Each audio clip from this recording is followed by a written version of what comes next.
I'm kind of like a, I think people like Michael Jordan. I'm kind of a unique kind of character. And I have the analytics I love You just see how games and possessions are more intense, how they mean more. I'm not putting him on. I think the U.S. is going to obviously win. Welcome back to Nothing But Respect. Before we even introduce anyone, I have some bad news. I am sick. I'm ill. I'm experiencing a variety of symptoms. My eyes are red and bloodshot. My right arm is gnarled in a grim rictus from saluting towards my TV screen because, fellas, I've contracted a case of NBA Cup fever. My shit is all fucked up, and I was just wondering, Harry Krinsky and Tom Krell, returning champion, if you have any advice for what I should do, what remedies I should seek for this case of NBA Cup fever, because it occurs seasonally. This is the third time I've dealt with it. Yeah. I mean, that's crazy because in my world, the Cup is such a tremendous flop. There's been roughly You've been vaccinated against NBA Cup fever. Yeah, maybe I was vaxxed. It could be, Cup fever has like the reverse effect of COVID, the reverse, like older people are inoculated against Cup fever. If you're like 19, like Patrick, you're like, I love Shai Gilgeous-Alexander hitting the Dougie on the Cup, on the new courts. I mean, it's worth a good hard look at all of the games from the group stage through the present to see if there have been any good ones.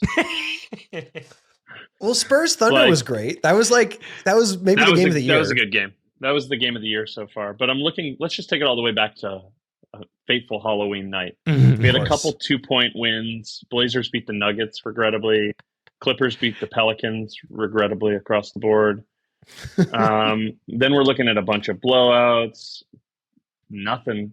Nuggets Rockets group stage game was really good on in November. Nuggets Rockets play tonight as well, by the way, on December 15th, Monday, December 15th. That's going to be a great game. I also remember that a Cup night was one of the first nights when the Wolves debuted their like dark theater lighting, but also had their neon green court. So you would see like Chris Finch giving an interview as his face is like underlit as if like by a Slimer from Ghostbusters or something. Yeah, they look like your shirt. Yeah, they look like tremendous shit. Aesthetics. This is perfect. We had Tom on because after the first time we had Tom on, he was a kind of, I would say, an instant NBR Hall of Fame guest for many reasons. One of them being your incisive hating on various things that would eventually come true. But history has proven you right across the board. What I'm happy to hear that. What we just saw is taking it to another level. How did you have like a dossier of mid NBA Cup games like pulled up? Like, where did you get that? I work quick. I have a neural implant, so I quickly drew it up. No, I was just trying to think if there have been any close games, and then I pulled it up there, on Google.com. Okay, got it. You are quick with it. You don't even have to use a chat. You can just go straight to Google. And quick visual scan using my my eyes, looking at the numbers. I just caught any games that were Celtics Pistons 117-114. That looks like a decent game. But then you see the Cavs beat the Wizards by 41 points. The Magic beat the Sixers by 41 points as well. Wow. So, Thunder beat the Suns the other night by 49 points. Dude, that was insane. Not a good game. No, not a good game. But we got one good game, and obviously that's what got you sick off the Cup, was the Spurs beat the Thunder. Sick off the Cup. Yeah, that was an interesting game. Yeah, let's talk about it. What it was really I think the stat of the night for me was Shai Gilgeous-Alexander 4 free throws. Because I'll say a few things at the top. One, it was a really fun game. I also thought there's much to say about the aesthetics, the aesthetic issues of Shai Gilgeous-Alexander. It was an awesome Shai game. From an aesthetic standpoint, I'm not sure if it was a particularly effective or good by his standards game because he had a bunch of turnovers and, et cetera. But seeing him nail what seemed like 90% of his 15 footers where he was sort of also aura farming while fading away was so like cool looking. So it really was like I'm glad they lost, and they lost in this sort of like ethical OKC Yeah, I was way. going to say Shea went ethical hoops on us. Yeah. And took that L. Yeah. Yeah, there was it was incongruous to see Shea play ethically while Alex Caruso was in 6 or 7 fist fights at any given point on the court. And then complained about not, like, he didn't get fouled on the final play, but also he plays like, like a berserker basketball. Yeah. And then to be like, oh, I was jumping out of bounds and someone touched me and I couldn't throw the ball up errantly. Like, I'm so fundamentally anti. What happened to Dort? Why was Dort a non-factor? I think they needed Mitchell to score more. He played, but I think this is like this is a Wemby phenomenon basically, because when he's out there, he just kind of like walls off the rim, and Dort gives you a place from which, like, if they just put him on Dort usually, I think in those scenarios, and then he can just like stand in the center of the court, and like Shea thinks twice. Like they talked about it after the game. Like if Wemby's out there, you're just kind of forced to take a lot of like kind of contested threes. And I think that just like, it gets in your head if you're like, wow, we haven't had a layup in 10 minutes. Like this sucks. Like I think there's like a cumulative effect of that psychic damage. Yeah. One of my buddies on my Nuggets chat was like, the reason the Nuggets tried to add so much shooting in the offseason, so much shooting. Tim Hardaway Jr., Scam Johnson. Actually, he's doing pretty well now. Was because of Wemby. Right. Yeah. And like Jokic and Murray 3-point shooting volume, that's like obviously a priority for them over the last year and a half. And it's because of Wemby.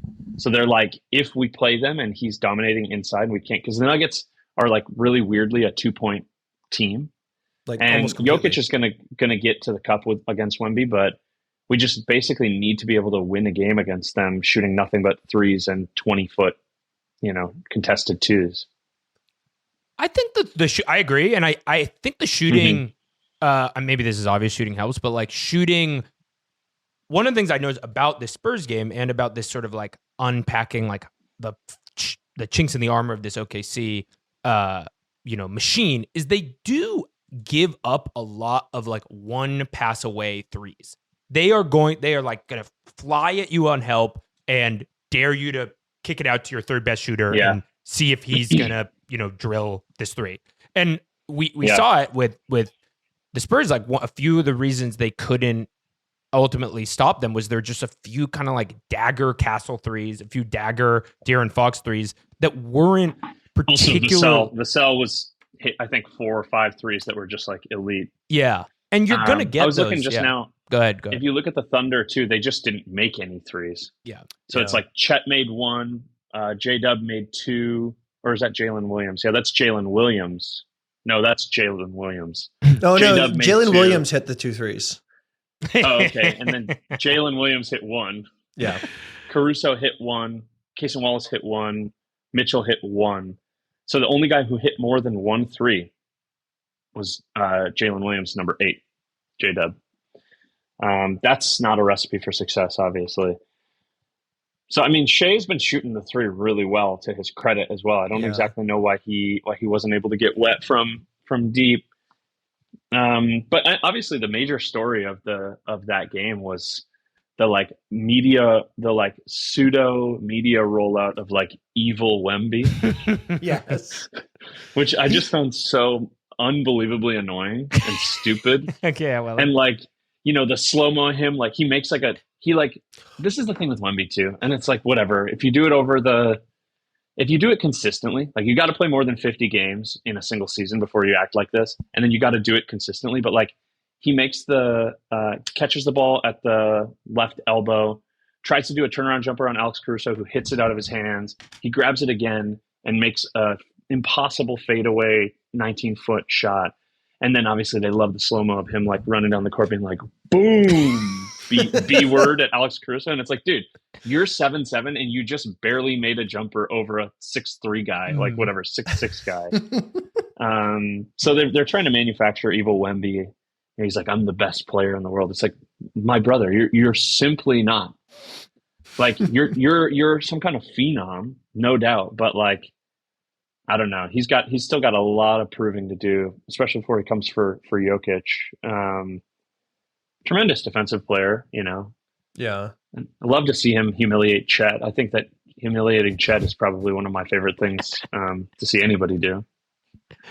That rivalry is real. Like people have pointed out, like they have not liked each other since the U19, like USA France World Cup all those years ago. Like they have just like been enemies for a long time, which is like that's a fun subplot, and I think gets us to like to advance your point, Tom.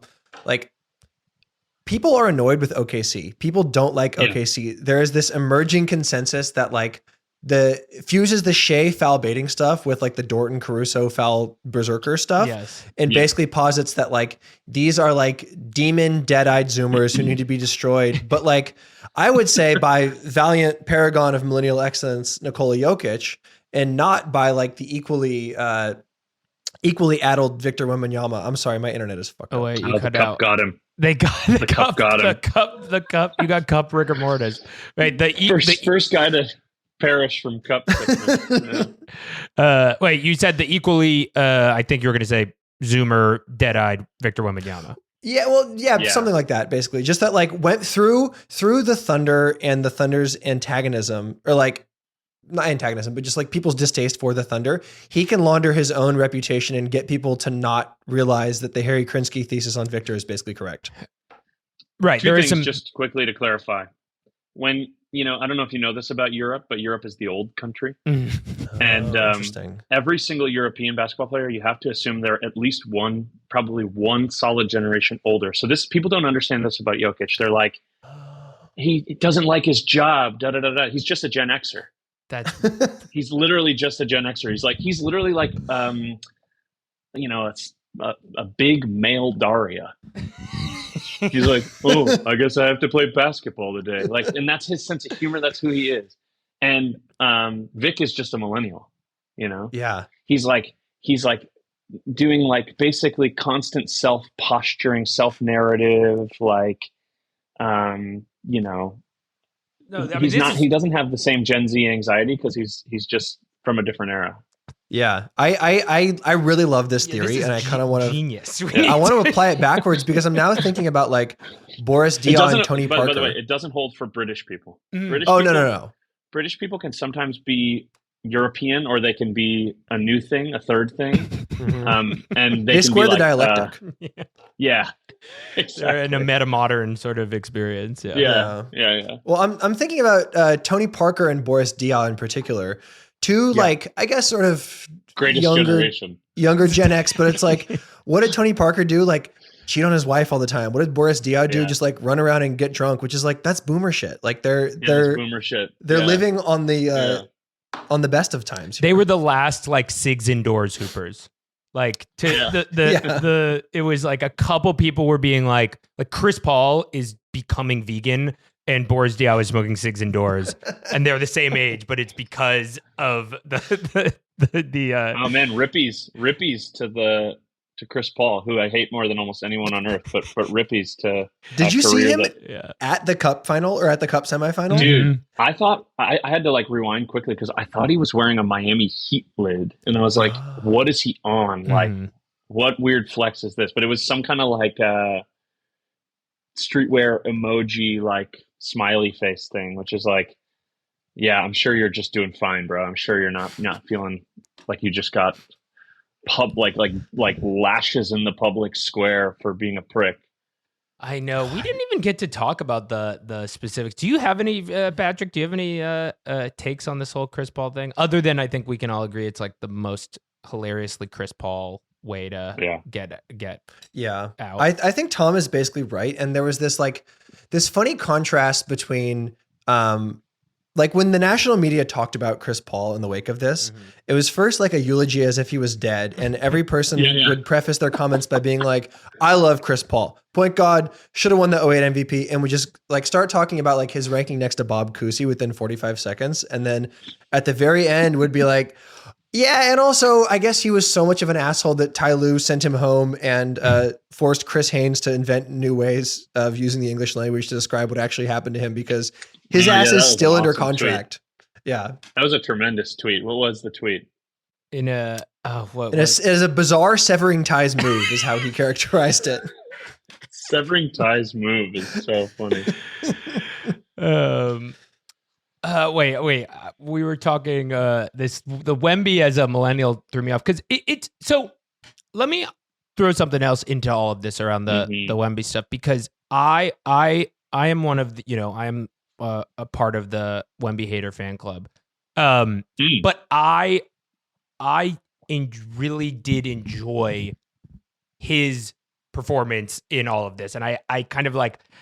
I appreciated the theatrics. I agree with you, Tom, ultimately that there's like, it's a little bit unearned and a little bit contrived. And like I think I brought this up at some point, but one of the guys on the Right Ricky Sanchez podcast had a take that was Victor Wembanyama scoring 40 points a game is not impressive at all. If you're 7 foot if you're 7'7", like That's sick. That's so cool. And ultimately I think that is not true, but I think there's a spiritual truth to some of that in that it captures like how some people feel about it, as including like, getting effectively bumped off your spot, hitting a 17, like a horrible 17 footer, and then clowning on a guy who was in the G League 3 years ago. But yeah, for real. But I did really like something about it. I started to see some exciting narrative contours here, where you get this like this freak who's also obsessed with optimization against the Deadeye Zoomer menace, and it's like, all right. If my two least favorite people are at this party, at least they're fighting with each other. There was something there. Yeah, I do have to say, like I think I like Wemby more than both of you guys. And no. So to be clear, I like Wemby. I'm a big fan. Okay. I like the Spurs a lot. Oh my God, Dylan Harper. Yeah, I do want to have some point guard demon chat soon, but like. The thing that Wemby was doing down the end of the game is like, I saw him do this a couple times last year, not really so much his rookie year, but like in close Spurs games, they will just have him like sit at the nail, post a guy up who's a foot shorter, and like, he'll just kind of be deputized to do Dirk shit for like 6 or 8 possessions, like in a row.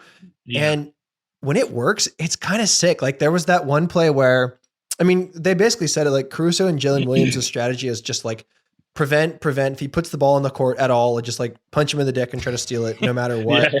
But there's that play where he's like a tough catch and then Chet comes over to contest and like Wemby hits that fall away. And it's like the formula works so well because ultimately if it's a catchable ball, he will get a clean shot. Like no one is blocking that shit. And it's like really fun. I love this thought. The thing that was really confusing to me about, and I'm sure the Spurs, I'm sure this was like at the top of the whiteboard for Mitch Johnson the next day, like throw the fucking pass higher. Like the guy can just reach up and catch it and no one can catch it there. Don't throw him the pass where he has to make a contested catch. Yeah. Like this was a thing that it took the Denver Nuggets like 2 years to learn how to do. And it's by no means easy, especially in the NBA where everybody has like, 6'10" plus wingspans. Like, it's hard to feed the ball into the post. It's not hard to feed the ball to Victor Wembanyama. Like the out of bounds, this is something I would run if I were the Spurs as often as possible. Get somebody to catch the ball in the corner, dribble the ball twice, throw it off the opposing player out of bounds, so you can just do an inbounds pass for an alley-oop. Because it's a free fucking bucket. It's literally a free bucket. Get the ball to go out of bounds on the baseline. If you see an opportunity, just throw it off a shoe. Like you can be Desmond Bane as much as you want. Just throw the ball at the opponent.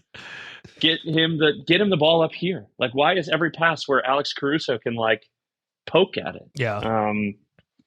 But yeah, I think Wemby's incredible. I think he's like I saw like a stat pop up on was it Amazon Prime or whatever that was like, he has a 9.8 gravity score. I was like, what the fuck are we talking about? They're always doing shit like that. But his gravity is tremendous. That's like, that like making up new metrics thing. That's just like, it's just the saddest corporate horse shit. It's crazy how much this like cybernetic way of thinking has like crept into culture. Okay. 100%. And I like, this gets me to my De'Aaron Fox point. Like I love De'Aaron Fox. He's been my favorite player, non-Steph division, for his entire career, basically. And awesome. It's so fun. I mean, because he was a Kings guy forever, but like it's so fun Yeah. to see him on this particular Spurs team. And like having watched pretty closely, because this is his first game with Wemby this season. Which is having crazy, watched pretty closely. That's right. They were 9-3 without him. And like, if you Yeah. look at Fox, there's like a couple games where he's up in like the low 30s, but pretty much every game it's like 20 or 22 points, like 4 or 5 assists. And you look at that and you think like, oh, he's like fine. Like it's not on his all NBA shit. But then you actually watch him play and it's like, this guy can just get to the paint for free every single time. And it's like the amount of Harrison Barnes, like hockey assisted threes that are just sprung off that, or just like this consistent level of good offense, moving the ball. Like, that's just a product of him being good at hoops. Exactly. Yeah. He's playing the beautiful game. And it must just feel amazing to him to like, what did he have last in that cup game? Like 20, 22 or something? Yeah, it was like 22 and 4. 5 assists. 4. I don't have access to the advanced technology you have, but I remember it. Yeah, I can Google that as well. But I think that like the way it must feel for De'Aaron to like not have like this Sisyphean like impossible task of carrying a bad franchise and to just be a moving part in like a well-coached, well-staffed machine. Yeah. It must be incredible. Like, you know, you think about that lineup up and down where at any given time he's on the floor with, you know, at least 2 other guards who are gifted. Yeah. And then his backup center who's functional, probably better than his former starting centers. And then all-world guy, and then Harrison Barnes as well. And Harrison Barnes. Yeah. I mean, it's a great reliable bet, but he sees Harrison Barnes. He's like, yes, the second best player on my Kings teams for years. Dude, no, on a good night, good night. But I think that it's God. The Spurs. If I were the Spurs, I mean, this sounds so insane. I would make a trade for one more like real piece. It's crazy. They have so many pieces, but like, can you get rid of Keldon Johnson and Champagny and I don't even know. I have to look at the roster to see how it would work out ultimately, but can you get like one more guy who's great and just run the table? They just need like another power forward who's like kind of functional. And then all of a sudden, like, because they already are huge at every position. Like they have plus size everywhere. And it's that kind of like, like that soft Barnes, Champagny. Keldon Johnson's been like a stealth 6-man candidate this year. I think he's great. That's why I'm saying like, I think Champagny's been great too. I think you sell high on those guys. You sell high on Sohan probably. And you got yourself a world beater. The problem they run into there is their trade piece that would be like a nice dangling trade piece is Dylan Harper. And he's too good. Mm-hmm. He is. Yeah, he's too good. Dude. But honestly, you might sell high on him now too. Because Castle and Vassell are like, Stephon Castle, to me, Stephon Castle is so good. Yeah. And the play of the game to me is that I have a still semi-black eye here. Did I have a black eye when we talked last? This was I don't think so. I don't think you'd contracted NBA Cup fever at that point. The side effects are absolutely like concussion level blow to the side of the head in a basketball game. Had a huge black eye for weeks. Like I looked like a criminal. The elbow that Stephon Castle took from Vic in the face was maybe 50 times harder than the one I took. And I like laid on the couch for 5 days, you know, like he like was just like stuffed my nose with cotton. Like I'm just going to keep hooping. And then next play down, he had the finish at the cup too. It's like, this guy's so fucking tough. That was so like an gifted. accidental 360. He got like spun around in midair. It was so crazy. Yeah, dude. I love how pissed off he looks all the time. He looks so grumpy on the floor, and he doesn't make any mistakes. Like he is he's probably the candidate for least wasted motion guy. Another guy I like who's like a least wasted motion guy is unfortunately named Coward.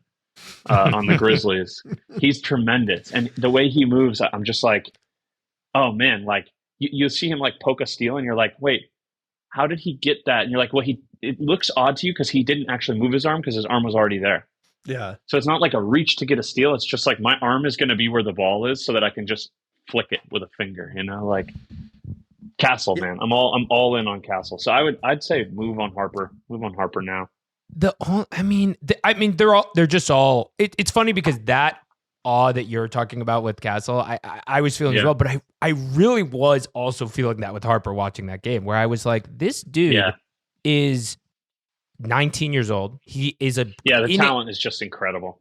He is a grown man's body, and he is like, everybody's talking about the footwork thing. He's got this amazing footwork, but it really is when you see it against a team like OKC, which is, that getting 2 feet in the paint, best defensive team ever. Yeah.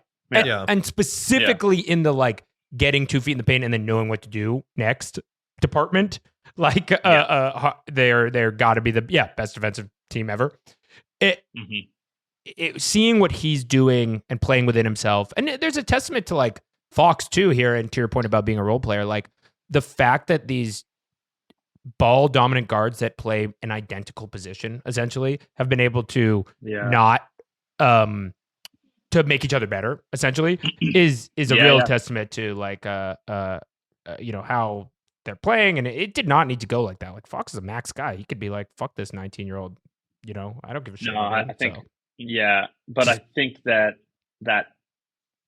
I don't think that you can play all four of those guys going forward. Like I think it will get like a guy like Castle, he deserves like to be like playing for that all NBA money, all-star money, etc.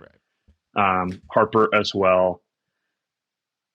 I don't know what happens to De'Aaron Fox in this story. I guess if you think Harper's like that, then it's probably a move off of Fox situation.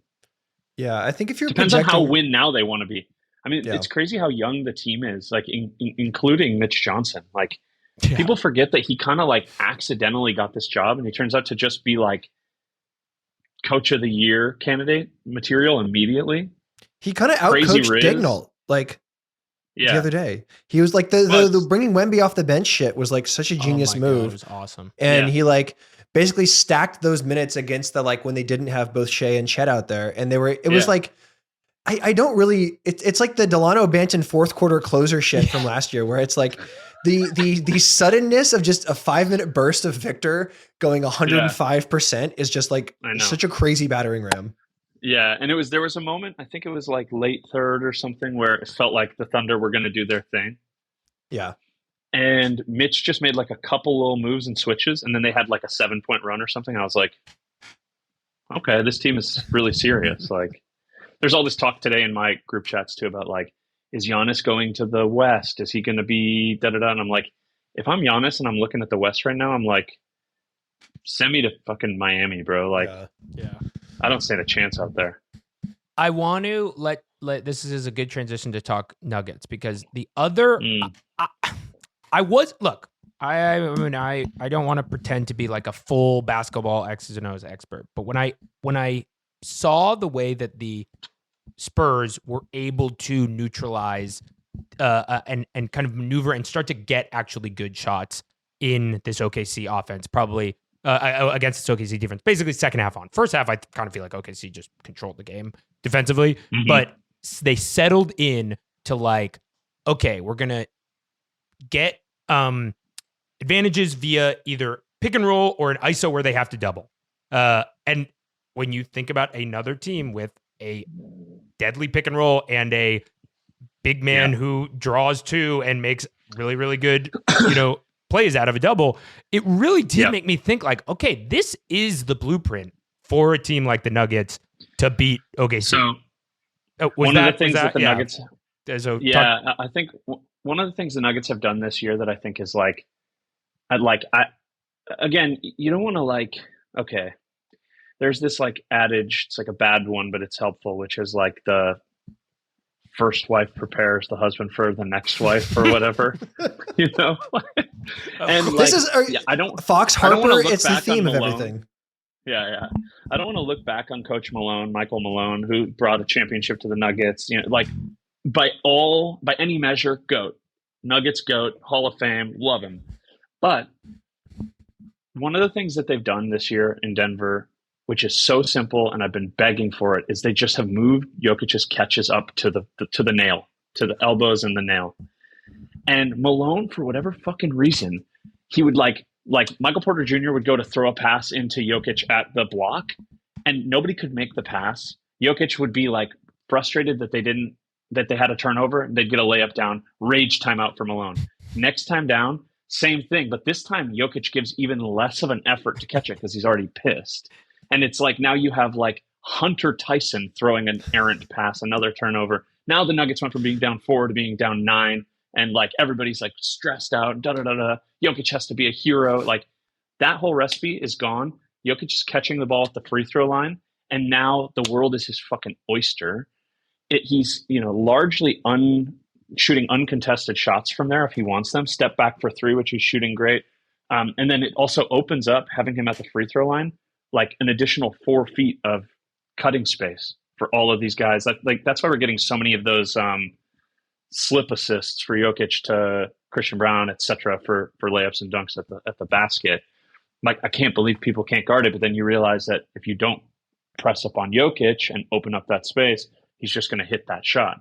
Yeah. Or activate a little DHO that's going to be, with one less defender there, easy buckets. So I do think that the Nuggets have like retooled to a certain degree to make things harder on the Thunder. I think that like the Nuggets are now only 5 games back of the Thunder. The Nuggets are, I think, they're above 500 at home, but inexplicably we lost 4 consecutive home games or whatever. So I think there's a non-zero chance that the Thunder's super heroic start, they don't even end up in the 1 seed. Let's go. I don't think it matters if the Nuggets get the 2 seed, 3 seed even. Like seeding, I think we saw in the playoffs last year, it's like definitely less significant than it has been in the past because there's just so much talent. But I think that, the thing about the Spurs win is that they showed a recipe, but I also think that like there was a lot of accident in that win. Like I said, the Thunder didn't shoot the ball very well. Shea didn't grip very well. He was probably, reading too many tweets and thought like, I don't want to give him too many. I don't want him to be able to clip me like looking crazy. He's going to come back. Do they play tonight? No, I don't think so. They've got time to sit and think with this. Yeah. So Nuggets Rockets on Peacock. The whole nation will be watching. This will cure me of my NBA Cup fever. Is that an 11 p.m. Eastern start? If it is, I'm like... Yeah, that's 11:30 tip-off. Oh, my God. No, it's midnight. You're fine. Yeah, okay. Just wake. Just go to sleep after this podcast. Wake up for it. That game's in the United Arab Emirates. I mean, how many years away are we from that? Honest, They said they're maybe moving the cup out of Vegas. Yeah, out of Vegas. I went to the Cup final last year in Vegas. Yeah, 33 minutes into this podcast, several medical diagnoses later, and this is when you first revealed that you were in Vegas last year. So I went alone. My wife had like a work event there, and I was like, I'm coming. I'm going to the Cup. Got to go to the finals. And no one has respected the Cup more than you. This is amazing. Wow. I'm a Cup respecter. Yeah. Profound Cup respecter. You know what though, bro? It was terrible. So first off, that T-Mobile Arena is a terrible place to see basketball. Yeah. And then like it's Vegas. So like it was so strange to be in an arena where there were no fans of the teams. Right. They were all there for a spectacle, and then everyone was very early on. It was clear that you were going to be disappointed by the spectacle. So there's just a bunch of people like sitting there in a kind of podunk arena. You know what I mean? I said to a friend afterwards, I was like, I'd rather see the Kings play any team at Golden One than ever go to a game like that again. It really shows you like the limits of sport as a simple commutable spectacle. Like I haven't been to like the London NFL game or like a Mexico City game or whatever. Like maybe there's more energy there around the product in that kind of like around the product neutral universal way, but it wasn't there in Vegas. That's for sure. Also, Vegas is absolutely fucked financially right now. Like the combination of the F1, sports gambling prediction markets craze, tourism dip, cooling tourism in Vegas. Like people would rather watch streaming services than get on a flight and travel to Vegas. And I think you're right. So they're a victim of the probably, attention economy, which is kind of crazy to think about. And also, like, I think that sort of truth connects back to what you're saying about, like, even referring to this, like, games as the product. Like, putting the games in Vegas is the most the product ass move ever. And, like, it's real the product behavior. Yeah. I mean, personally, I love the product. Vegas was like, they had the idea of an attention economy before it was a real thing. right? And so, like, now that we have the thing, it's like the hardest hit. Like, there's no reason to go there anymore. If you can, like, gamble, if you can, like, watch, like crypto gamblers on Twitch and, do a 19-way parlay and you don't even need to go to Vegas anymore to do the, like, it's like this. I mean, dude, this is so dark. It's like you used to have to go to Vegas. Now you have OnlyFans. You used to have to go to Vegas and now you have gambling on your phone. You used to have to go to Vegas and now, like, you have, everything that could have been there that they had a monopoly on is now just evenly distributed across culture. Yeah. That's so true. Which fucking sucks for the rest of us, because it used to be okay that it was sequestered there. Yeah. You're like, that's Sin City. Like, now we fucking live in Sin City everywhere. It's disgusting. You'd feel it, smell it. It's rancid. Well, and the appeal of Vegas, the literal, like, slogan of the town, the place was what happens in Vegas stays in Vegas. And we now, like, the only difference is instead of having this kind of like fun, shady, you don't get to see it. It's like you actually have to do all the Vegas in a giant panopticon, or even like broadcast your personal Vegas as a way to, like, get a secondary income to, feed your personal Vegas again, Yeah. And then the worst thing of all is, like, it's like a Monday morning and I'm like, I don't want to go to Vegas right now. I just need to, like, look something up on my phone. And I go to my explore page. It's like, fuck. Like, why is there, like, a cheese pull and, like, a porn thing and a thing? And, like, just leave it. Like, we need more, like, I don't know how you talk about it, like, day parted algorithms. Like, I don't need my Vegas algorithm at 10 a.m. on a Monday. Well, I know that's my fault. Like, I know it's my algorithm, but, like, no, I think the thing about Vegas too now is, like, nothing happens there. So, like, you got no stories to tell when you leave or whatever. It's like, it's just like, it's weird. I once went on touring How to Dress Well. We were in Macau, and Macau, Chinese Vegas. I was like, it's Chinese Vegas, and it's like, way more money per head or whatever, like crazy spending there. But it's so austere and boring, and it's just like a shopping mall Vegas without any of the, like, American sin. Mm-hmm. Maybe there's sin there that I just didn't have the, like, the bag to access. But, like, that's what Vegas feels like now. When I was there so last time I was there, it was like a year ago now, but when I was there for the Cup, I was like, this is so boring. That one guy on the Thunder, big guy with a big head. Brendan I can't remember his name. He was I was, like, in the Balenciaga store in the Wynn, just, like, being a tourist, and he, like, came in and he spent, like, $25,000 on stuff, and I was like, swag. That's cool. That's Vegas in a way. Yeah, that's Vegas. Well, it's striking. Like, I went last year for the Bitcoin conference, and just sort of spent 3 days melting my brain being around all those fuckers. But, like, nice. The thing that was so strange about it was, like, the Vegasness of it all was, like, totally incidental to their experience. Like, none of them were gambling in the casino because they were, like, there for a trade show about, like, for people who'd, like, won gambling on the computer, basically. Like, yeah, they're life. They gamble all day, so there's no, like, it's not even legible. Yeah. Yeah, like the craps table is an inconvenience of real life. It's like an interfacing layer between them and just gambling. Like, why would you even need to do that? Like, you can just do it on your phone more efficiently. It's like the slowest gambling in history. Yeah. But that said, that there's a lot of reasons why there will not be a Las Vegas NBA team, despite everybody for, like, 5 years on the internet being like, the reason they traded Luka Doncic is because they're going to do a Vegas team. It's like, brother. You don't think so? I mean, it seems like they're kind of setting up for Vegas and Seattle as the next two. I don't think I don't know. Like this conversation, there's only one conversation I like less about basketball, and it's the ratings conversation. But the expansion conversation, my little glimpse into it, I don't think the money's there. I don't think that the NBA makes enough money to be in the business of expanding.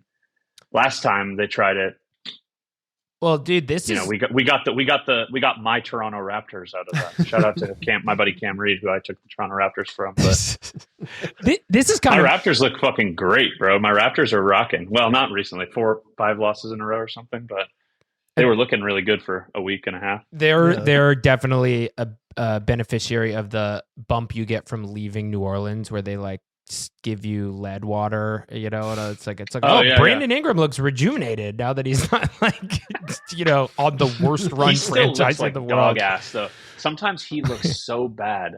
It's so weird. This is an interesting skill level in the NBA. The Zach LaVine, Brandon Ingram, I guess maybe Harrison Barnes tier of player, where like half the game you're like the best player that I've ever seen. And then you shoot a shot, like you literally, if I put that shot up in a game, people would be like, "What the fuck, bro? How'd you miss that bad?" Like, yeah, it's the ball don't stop. So it's pretty interesting to watch. Acolyte. Yeah. Okay, I do want to get back to Jokic. Okay, yes. Please, because thank you. Your theory about him catching the ball, I guess your observation about him catching the ball at the nail is like. Yeah. So correct. And I wonder if that Malone stuff is like intergenerational trauma from having been DeMarcus Cousins' coach when he was really good, where it's like, you got to just pound it down to the big man. I think that it's interesting. That's probably part of it. But I think there's also like the theory on the Nuggets was like, we're not getting up enough 3-point shots. And so the way we're going to do that, when you go inside out, you create this like dynamic tension. So like, you drive into the paint, everybody shrinks in, and then the ball moves so fast on a pass, you can throw it out to a 3-point shot, and then you can't correct for that. And so the thought was, we need more 3-point shot volume. If Jokic catches it lower, he can make a quick decision, and the 3-point shooter, who's maybe not that great, Christian Braun will have 5 milliseconds longer to get his shot up. Yeah. It turns out that that's not how it works. The second, and this happened in the Thunder series, the second time you go to Christian Braun and he misses bad, the space is gone. But if you catch it at the elbow or at the nail, now you have Christian Braun here. By the way, the Nuggets have been doing all this winning without Christian Braun and Aaron Gordon. So Aaron Gordon, stand who was to be like making an all-star case, like he's fucking Klay Thompson, God level. Oh, dude. Yeah. God tier. Did you hear his like little, I'm sure you did because you guys are Cam Johnson boosters. Did you hear his like spiel about how he improved his 3-point shooting? No. On what did he podcast? say? I wanted to ask you about this. He said he practices really fast. Which I love that. It's like, so, the bell curve meme that's like the stupid guy and the genius guy have the same insight. Yeah. That's AG, where he's like, he was like, I made it so that in game, I catch the ball and I go slow and it's still faster than everybody else. So he's like, he said it takes a really intense toll on your body to practice like this, but he's like, I'm getting up shots around a screen and I'm shooting it as fast as I can. And so if you start making consistently in your motion really, really fast, then you catch it in game. You're like taking an extra dribble, a breath, and you're making that shot and it's really relaxed and calm. So I love that. I'd love to like test that out myself, but I don't I've never practiced basketball once in my life. So I'm always just learning on the court like a true idiot. But you're like a toddler out there. You're just like so much of the world is new to you. You're it's just brand new experiences. You have neuroplasticity. I was going to say neuroplasticity hooping. Like you're you're neuroplasticity hoops is really funny. So back to the Nuggets. Like I think that him catching it at the elbow again, it just like shows the like first thought stubbornness of Malone, where he's like, how do we get more 3-point volume? Jokic has to catch it lower so that there's more collapse on him, so there's more space. And it's like, if he catches it at the top of the arc, even higher, and one guy cuts, one guy has to go with the cutter because they know he can make any pass. And now you have more space for a couple guys on the floor than you ever would if he's catching it on the block. It's just, Adelman obviously was just watching this happen, was being like, you know, how do I tell Michael that like this isn't working? Like, you know, he's going to get really angry at me. Like, you can imagine the dynamic wasn't great. There's two things this is making me think of. One is like having him catch it at the nail gives you better access to both corners in a way that like if you're on the block, like he can throw the over the head pass out to the far corner, but if you're just like at the free throw line, you can just whip that shit to the corner so much easier, which is like what matters. And also like there's been a lot of talk about like next Jokic's, like the Queen stuff, the Şengün stuff, and like the limit Laser that Wolf. all of those guys sort of Laser Wolf, that all those guys run up against is like, if you just give Jokic the ball, posting someone up at the 3-point line, he'll just put his ass into them and like go get a free 4-foot hook literally every single time that never misses. And it's if like, he wants to, yeah. Şengün like kind of does that. It looks like shit. Derek Queen isn't like big enough to like, if he is a guy who can produce easy buckets, it won't be that way. But like, it's kind of fun to see Jokic. Like, I feel like he's been more, I don't know, I guess aggressive isn't exactly the right word, but like, I feel like I haven't seen him miss a shot this year. That's correct. Yeah. He's shooting. Dude, I mean, same thing with Jamal Murray. Jamal Murray is like, you know, whatever they've got going over there right now is just tremendous. And it's been so beautiful to watch. I think that your observation about Jokic to me comes down to the fact that like and this is to me, like, it's such a no-brainer. So I don't know what the catch the ball in the post stuff. We don't know. Maybe he was nursing a injury that, in any case, my view is that Nikola Jokic is the kind of guy, and unlike a Şengün, clearly, I don't know about Queen yet. The jury's still out, obviously, but Jokic is a guy who, like, if you give him maximal degrees of freedom, he flourishes maximally. Right. So giving it to him on the block, he's back to the basket, and he's now like, you know, he's able to see and do less. He's able to activate less maneuvers on the floor.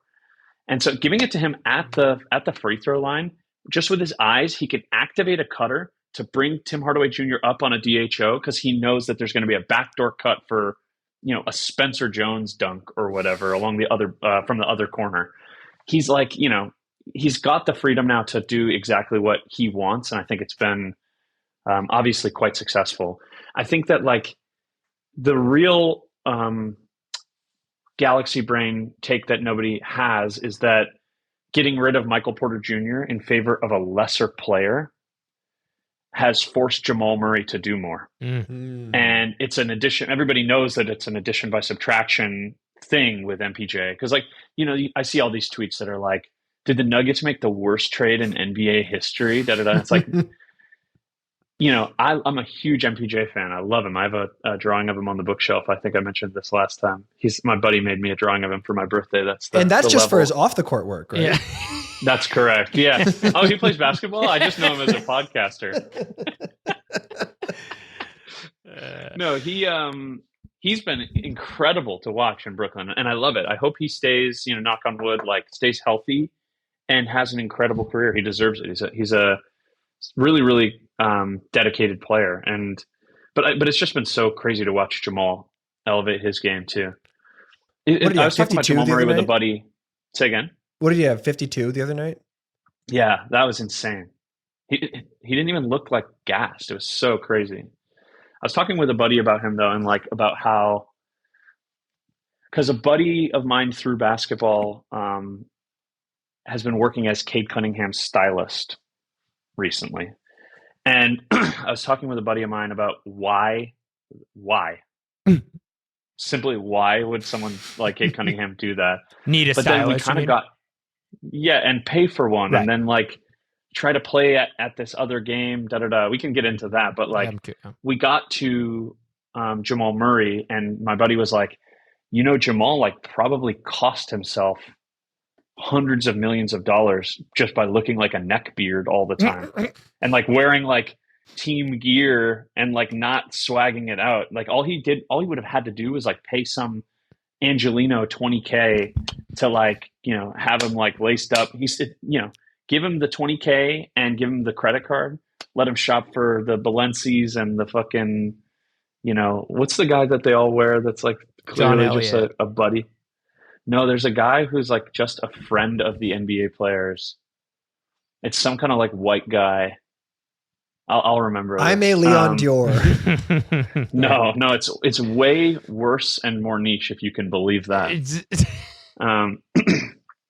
But yeah, Jamal blew it by being a neckbeard.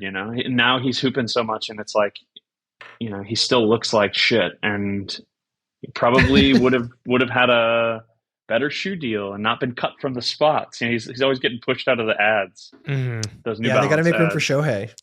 Well, he got a little bit of taste of let's say social media virality from a post, an errant post he made early in his career, and maybe was like still one of the wildest. Yeah, low key under the radar. Yeah. Under the radar move. Oh my god! I just went to MPJ's Instagram to find the designer I'm talking about.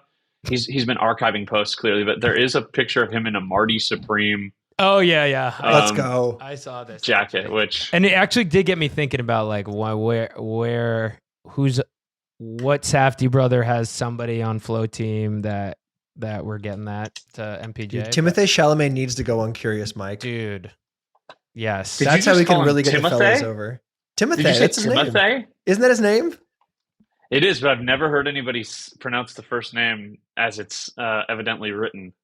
Dude, we respect all Europeans on this podcast. So our close personal friend and future guest. That's right. Yeah, this is something we should probably have talked about earlier. Is like that the Wemby's trying to take a page out of the Chalamet book of gassing oneself up.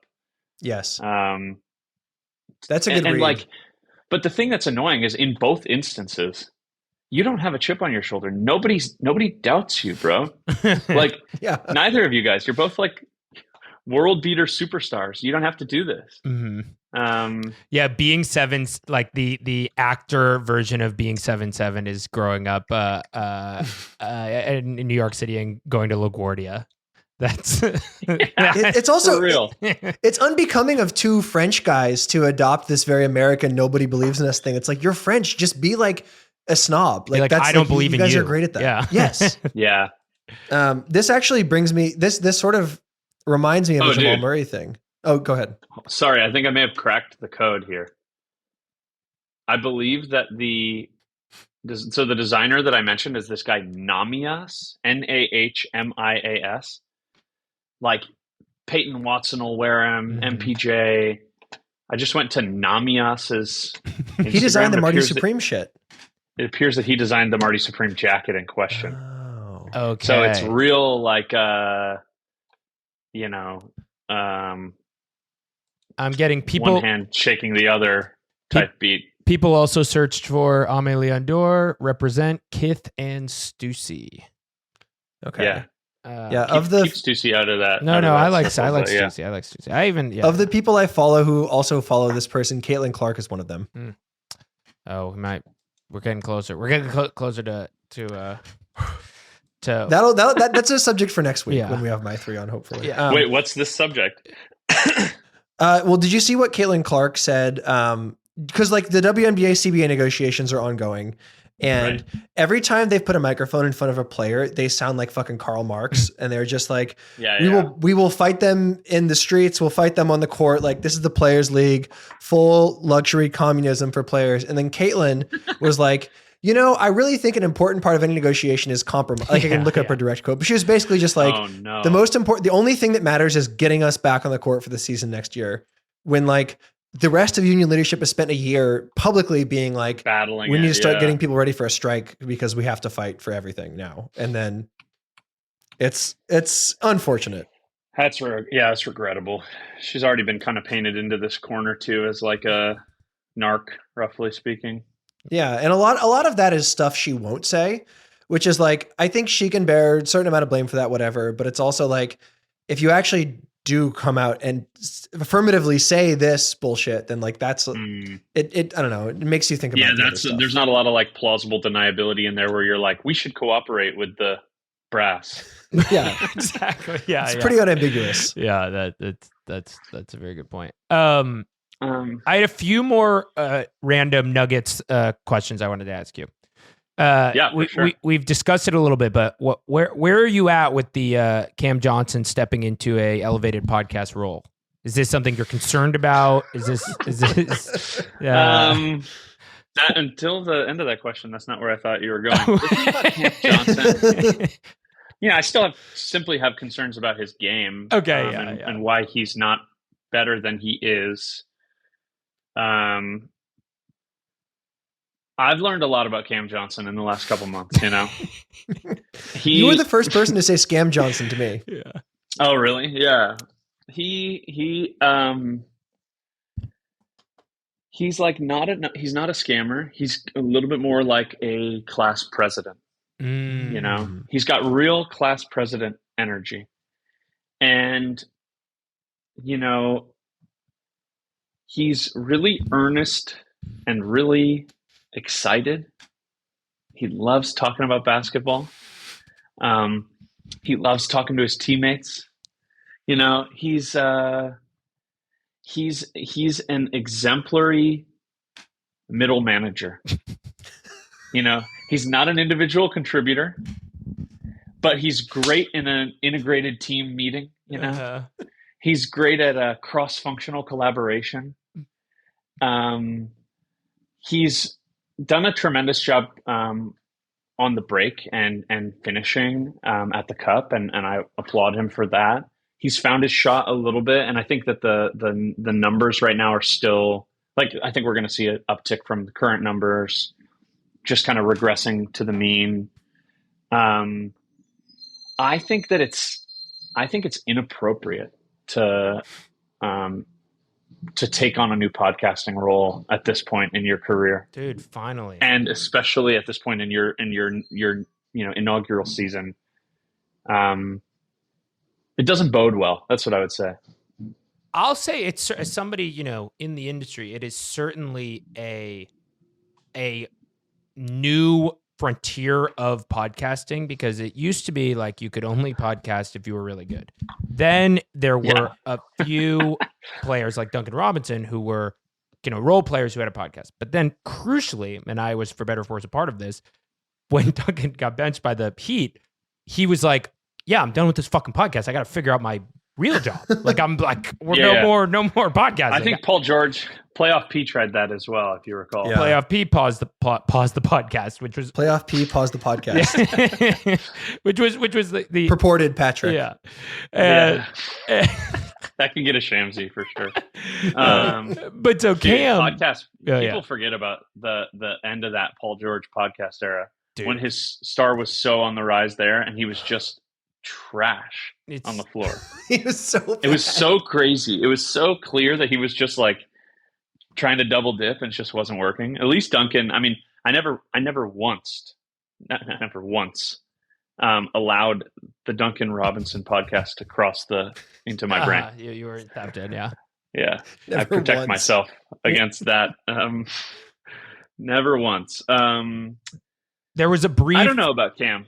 There was a brief. I used to produce the Duncan Robinson pod many years ago, and there was a brief sliding doors moment where, if you remember, the Miami Heat was FTX Arena, so there was a brief sliding doors moment where there was going to be we were really early preliminary stages. Sam Bankman-Fried appearance on the Long Shot podcast. And if I really something. I really wish I was like a part, because it would have lined up too, where like he appears on the show and then, or I mean, I don't know. I'm imagining it just immediately goes to jail. Yeah, like that would have been like your arrested mid-appearance. Yeah, like Cameron. I was gonna say that would have been your like Utah, the Housewives. Yeah, Jen Shaw moment. That would have been your Jen Shaw moment. Mm-hmm. They like come knocking on the door mid podcast recording, and they like take him away. That would be awesome. That'd be amazing. Yeah, he's doing the Alex Carr. Johnson. Nobody told me about Cam Johnson. One thing about him, which is that he looks really funny. He runs really funny, and he has funny ears. He does have funny ears. Oh wait, what's his running style? But he runs I don't think really I've observed funny. this. The running? Yeah, can you describe his running style? Yeah, he runs like he's a middle manager. He runs tight and up. He runs tight and up. Like he's on all Figma, the motion, or not like even from here Figma. up. He's on Monday.com. He's got Monday.com swag. Yeah, it's like whatever the opposite of swag is. Yeah. Like, yeah, one of the few basketball doesn't players have to it, get that's for replaced sure. by AI. Like he's like going to be the only one that is. Do you think his no, like he'd be the last guy on the floor. If they could replace basketball players with AI, Cam Johnson would lead a team of AI. Oh, agents okay. to It the would be championship. it would be got it. Yeah. Well, that's a good Yeah. segue because I want to ask, like, do you think his middle manageriness sort of explains why he was so slow to start? Because people would always point out, like, they would say, like, you know, Jokic is a particular player in some ways, but then you look, Tim Hardaway Jr. is averaging like 70 points a game and he hasn't dribbled once. Yeah. All he does is just catch and nail every single three that comes to him. So, like, what's happening Yeah. here? So, like, why do you think he's been playing better lately? Do you think it's just he needs to with Gordon and Brown out? Like, what do you make of the improvement? Do you think he's podcasting and that's what's doing it? Could be. It could be the pod. It could be the pod uptick syndrome. No, I think that the thing about Tim Hardaway Jr. is that he has irrational confidence, you know? Like he'll shoot anything that touches his hands. And he's getting great passes and open looks for the first time in his career. And he's, you know, obviously conceivably going to make himself a bag off of it. I think the Cam Johnson adjustment period is, you know, when you have, he came in off the JJ boost, and he is a great salesman of himself. And I think that he probably buckled under expectations initially. But, you know, I'm sure he had a 30, 60, 90 plan for how he was going to, you know, work with teams on work to build himself into the different, you know, the different groups and the different stratagems of the Nuggets. And he's finding his way now. I guess I also, you know, I didn't really know how flat his shot is as well. He has a shot with, like, I think the specific character of his shot, there's a high degree of variability there. And Tim Hardaway Jr. like shoots so pure. He's got it's like literally just a photograph of a basketball shot, you know, like exactly how you should shoot the ball. The net doesn't move when he makes one right. Yeah. And Cam shoots like me. I mean, that's the thing that's crazy is that he shoots like I do, like not a lot of arc, sometimes real knucklers, you know, Yeah. like, hopefully he can iron out the kinks. Well, and I'm glad you mentioned Nuggets shooting form because I reached out to friend of the show, Owen Phillips, who now works for the Nuggets, asking him if he had any public comment he could share on Spencer Jones. And he says, in an era where everyone's jump shot is over-engineered to be as efficient as possible, I think it's remarkable he's made it this far with how busted this thing looks. And he sent a clip of him bouncing in a corner three, and he chalks up to perhaps all the goofy spin he puts on it. And I'm watching it again now. It's like his arms go up and then all of a sudden tilt sideways at like a 30-degree angle right as he releases. Crazy ass shot. You know, it's the, you know, innovative spirit of Palo Alto in his blood. The Stanford zone, Spencer Jones, right? Yeah, That's right. and LinkedIn zone. Have you guys seen this LinkedIn stuff that he's been doing? I'm not familiar with it, but no, the thing about Spencer, dude, it's such an incredible story. I'm so happy that you brought him up because, like, you know, under the Calvin Booth regime, under the Booth Malone regime, he wasn't even ahead of Hunter Tyson, Jalen Pickett, Julian Strother. And at the end of the day, he's a tremendous basketball player. He's such a fucking athlete. He's such a dog. He's really tough. There's no posturing. Like the thing about, you know, a Peyton Watson, like it's taken Peyton a little while longer because he wants to be so beautiful that he makes errors because he's imitating a dunk instead of doing a dunk. You know, like Peyton will go up and he'll like go to do like a one-handed dunk, and then he just like hits the front rim with it, and you're like, dude, just put it in with two hands like Spencer did. Like, you just get in there and dunk the ball. This is why Stanford grads get hired instead of UCLA ones. You know, they understand their priorities are more straight. Yeah. There's an obsession with being mediagenic that can actually be extremely detrimental when it comes time to do the thing. Maybe there's a Cam Thomas thing there too, where he's obsessed with being sort of podogenic. Like he's obsessed with, you know, living in the world of think pieces and riffing, that he's like not just, you know, unwinding. This is interesting. Like there's a dialectic at play here where like you can become so obsessed with the beautiful game that you render that thing, which is supposed to be like utterly non-abstract, abstract. And the worst place to be is with an abstract notion of the thing which is supposed to be the ideal non-abstract thing. That can be really a trap. That's like that's how you get in positions where you are like ostensibly doing all the right things and having all the wrong outcomes.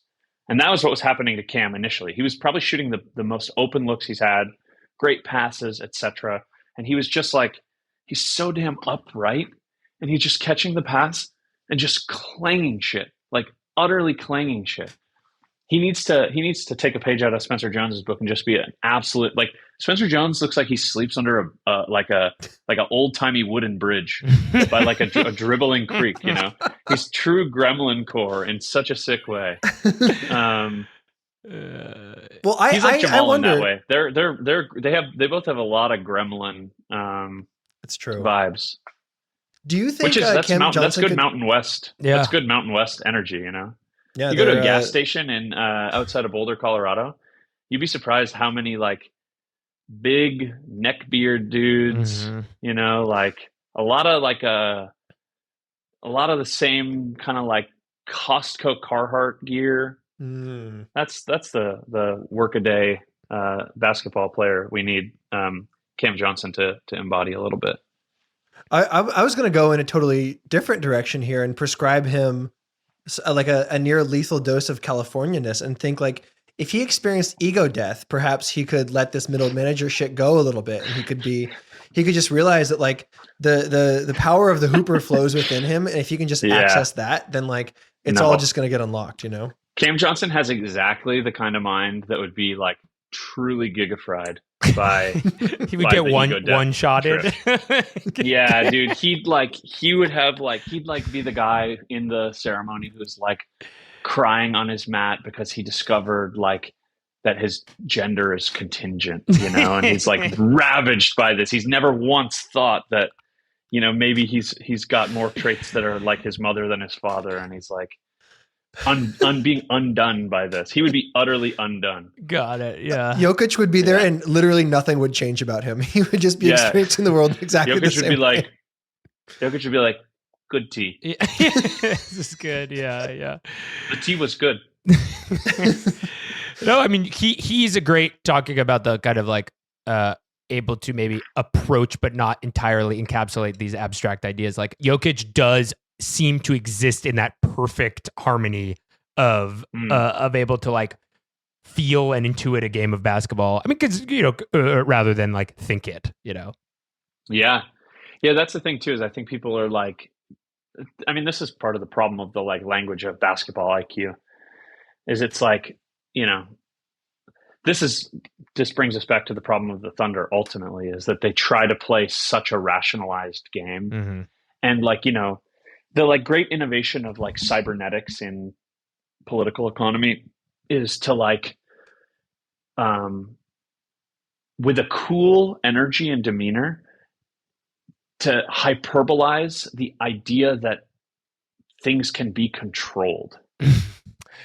Yeah. And the Thunder are like max control merchants. You know what I mean? Like they, and the thing that the great insight of cybernetics also is that it used to be the case that like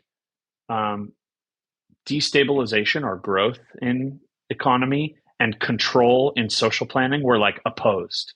And cybernetics says we can know so well about what bodies do, markets do, etc., that we can do destabilization and control in the same step.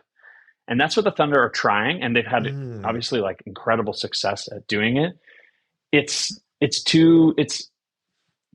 I think it's gonna like fall apart.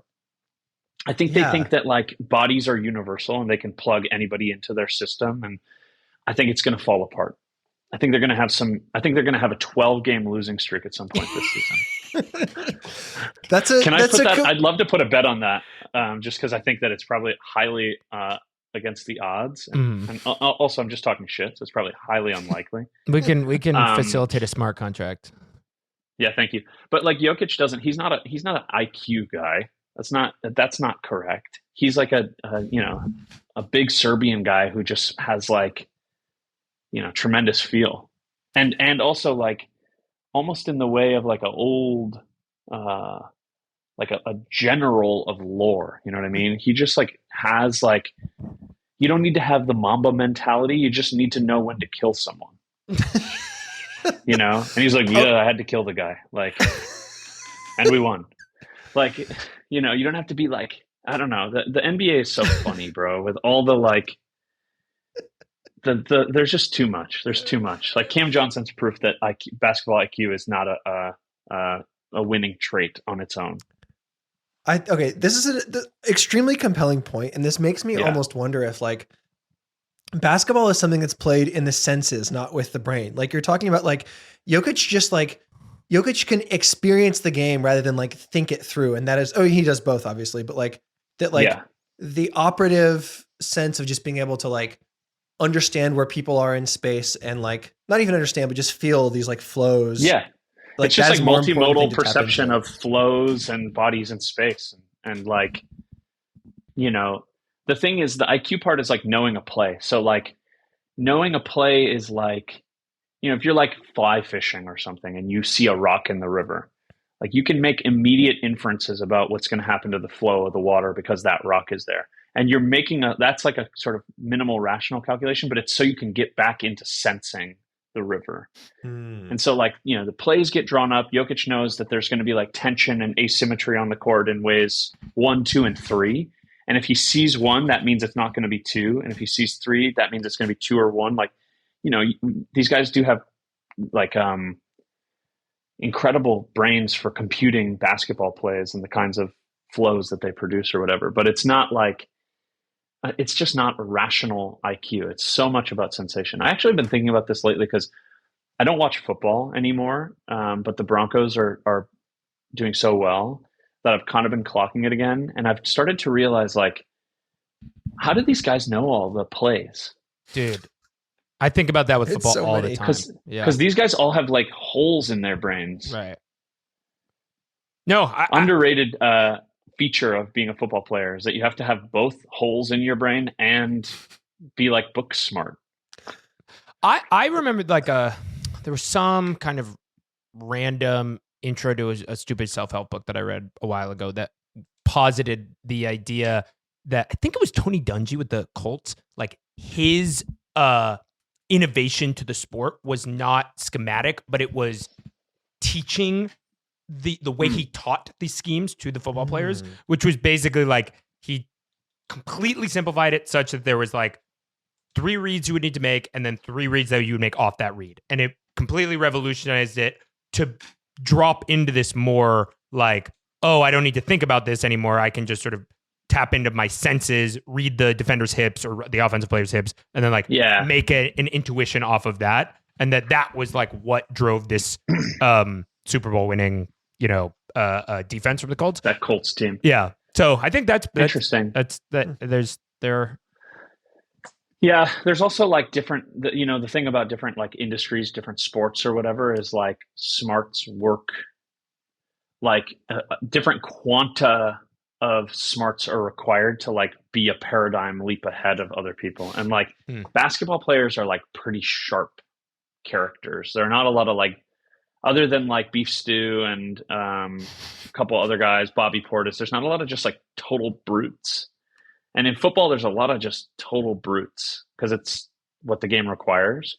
So I think if you're like, this is probably why like, you know, quarterbacks, receivers, cornerbacks, safeties, sometimes linebackers, like they can just be like, they can have like one thing they observe and be like a full paradigm smarter than everybody else on the field. Yeah. Be like, hey, do this instead. And they're like, man, I can't believe he saw that. Like, that's crazy. And they're like going back to being brutes, you know? Right. They're like, but I think basketball, baseball, it's like harder to be like truly innovative in your intelligence because everybody's kind of like got a lot of time to look at things and pretty sharp. Not a lot of holes in the brain. There's an interesting larger point here about like sports and style, and in basketball in particular, where like the thing that will always be simplest, like the effective thing that will always be simplest is like going up and just like beating the shit out of someone. And like there's the thing that makes Steph so special to my mind is that he is someone who's like obviously very physically talented, but was able to like break through that paradigm of this very like kind of Hobbesian, like just tendency towards violence, towards entropy, and just like being more physically overwhelming. And like, you should always root for these like more specialized, aesthetically divergent types of players because they represent a like temporary victory of over that brutality that you're kind of talking about. Like, which is like why Jokic is such an interesting figure here because he is able to like square that circle. He is both so physically dominant, but also like has this high level of feel. And like that, to me, that combination is like what makes him so special. Yeah. I think that's a beautiful, beautiful way to put it. But I think that like,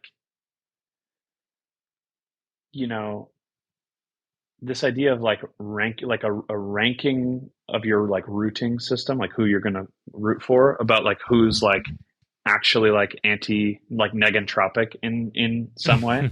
I'd love to see that list played out. Like the 10 most negentropic guys on the floor in the NBA. Cause like, that's not like Wemby. Like Wemby's very I was just entropic. thinking, like, I was like, where does Wemby fall? Wemby, the thing that's going to be the real like bottleneck for Wemby's career is he plays dangerously all the time. And he's going to get hurt. He's going to get his knees hurt. He's going to get he's going to get hurt the way he plays. And Jokic, like, is very still and very sturdy. Like now when Jokic dunks, it's like such a shock and a surprise because he usually just like goes like, makes his little like touch shots or whatever. He understands like jumping is how you get hurt. So like, why are you doing all that? Yeah. And Shea obviously is the perfect cybernetic unity of maximum control through rules and maximum entropy through like deregulation and exacerbation of markets and such maneuvers. Joel Embiid obviously like totally entropic, and it's to that same Wemby point, it's like conceivably like what happened to Joel Embiid? Is anybody talking about him this year? It's very strange. Yeah, he's playing. So he's playing great. He's playing. It's awesome. When I watch him play, it's like there's like the game happening, and then also Joel Embiid is like also playing in it, but it seems like he's not really taking part in like the winning or losing of the basketball game. He hasn't game. Really, talked to anybody there. He's like in a pickup basketball game when like a guy gets hurt or has to leave or something, and you like just get the next guy. Yeah. And he's on the team. He might hit a shot, and you're like, oh, cool, he hit a shot or whatever. But like he's just kind of incidentally there. I agree. I have a weird. But I don't know. Honestly, I don't know other than Jokic who's on this list, because Steph is kind of supremely entropic, like so chaotic, the never stopping, the like 8 screens, diving, like. It might be the like bucket getter, like the Zach LaVines, like the people that you were talking about, the kind of like get to their spot merchants. DeMar DeRozan is negentropic. Yeah. Yes. But in a way that like if you stay still, no one will notice you. Yeah, he's like how the Greenland shark can live for 400 years because it just sits still in the Arctic Right, or for like centuries at a time. the turtles that have lived Exactly. through 75 presidents. One spiritual thing I wanted to bring up about the Sixers, which I wanted to bring up because I feel like you guys will at least engage with my crazy theory, which is that this year we have seen the return of the 2000s Sixers jerseys, and The black ones. yes, the black ones, which are tight. Incredible. So good. Yeah. My feeling is that there has been some kind of like spiritual return to a time before the completely chaotic experience of the process. The Undone. Yes. Yeah, the process is undone. And that like we're sort of we've settled in spiritually. It's almost like you to calm down a dog, you gotta like put it in a crate with it where it can't see anything, you know? Like we've like the Sixers have sort of like removed themselves from the trauma of the process by way of like pretending to be cosplaying as the 2000s. Like I I honestly see it in my mind now too. It's like they've got like Eric Snow and Iguodala out there. Yes. Kyle they're Korver. like 4th or 5th or 6th in the East, but nobody thinks they're doing shit. It's all like, good though. Like it's all good. Yeah, The it's all vibes are good. great. Like, nobody's trying to assassinate the GM. Yeah. Interesting. I there's really something here, actually. Beautiful. We're running those long. black jerseys are. Oh, go. Yeah, we went real long. I was want just to say those black jerseys are so sick. Oh, dude. Truly so Really sick. like them. But that's not a championship jersey. You can't win a championship in that jersey. Dude, I totally That's a agree. good point. Yeah. That's one of those. It's like the same thing when the Warriors trotted out these like brown on brown units this Oh, year. so bad. Ugh, You can't win a championship looking like that. no, especially. I wonder Yeah. if OKC didn't play in those orange jerseys, if people would respect them like 10% more. It's It's a really good point. Can you measure that? Yeah, Defector's business and stats guy. He's a listener. He'll flag this. So I don't even need to tell Get him. some data on that. We'll see. Cam Johnson could probably tell you. Mm-hmm. Yeah. Or the very. Cam Johnson would be like, he'd be like, well, actually, I've noticed that teams, it's just like, come on, Cam, you got to be like, he's got to just take it in one notch. You can't go the Dung Rob path. Yeah. We didn't get to even talk about my favorite team in the NBA, who they play tonight, the night we're recording this, the Detroit Pistons will play the Boston Celtics tonight. It's going to be great. Detroit's awesome. I think well, next week we're having my 3 on and we're going to talk a little Pistons, but dude, the Pistons are beautiful. They're fucking awesome. So sad. And I mean, they rock. Post podcast, Duncan Robinson just fucking shooting the shit out of the ball. Yeah. Shooting the ball great. Jalen Duren, easily the sexiest man in the National Basketball Association. Not even close, yeah. I used to say that Harrison Barnes had the ideal male body. And I have I uncorked this with you? I don't think I've heard you say that before. Just like silhouette alone, he has the like ideal male, sort of like the perfect body. I do think Jalen Duren is possibly taken the JD's rocking. Yeah. And they just have such a sick team. It's really fun. Yeah. Harrison Barnes, really the most millennial thing one, yeah. about Harrison Barnes is he's always wearing these really tight fitting suits. Yes. With white tees. He looks like he thinks like Suit Supply is like the coolest shit of all time. Yeah. He shops at Express for sure. Yes. He definitely does. Though, I will say we can wrap up on this anecdote. My wife and I, before we were married, we were once in a Chick-fil-A drive-through, and I was playing a Kings game off my phone over the radio, and she's from Northern California. She's a lifer Kings fan, and so she was into this. And Harrison Barnes hit a game-winning 3 from like just one stride past half court. And I knew we were gonna, be wed and have children. I just knew it. We were like screaming in the car. Dude, it was beautiful. That's I love that. I do too. Wow. Well, Todd, this was I'd call me Todd. No, I said Tom. Yeah, I said Tom. I heard Todd as well. No. I'm not even just saying that. I said Tom. I would admit.